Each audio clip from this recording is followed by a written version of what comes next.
Wash and peel potatoes. Cut them into thin wedges like this.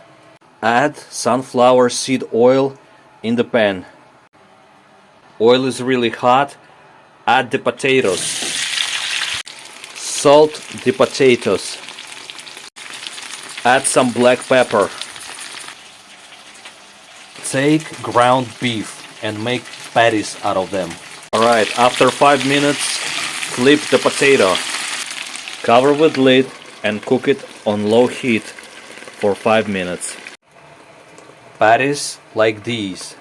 Salt, pepper, hot pan. Hot bread like this, fluffy, make a hamburger bun. Alright, potato looking good. Flip it again.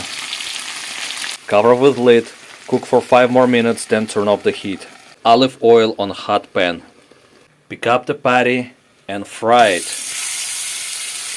Here goes another one. Wash and slice tomato. Cook for 2 minutes, now flip the patty.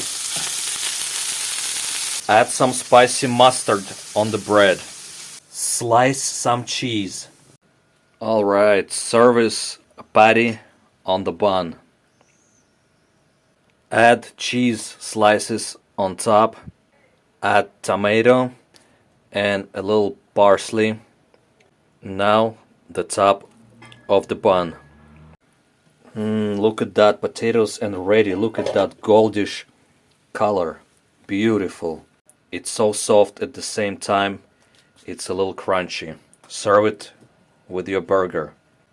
Alright my friends, this is how you make beautiful, tasty, steamy and delicious homemade cheeseburger with homemade fried potatoes. Like, share and subscribe.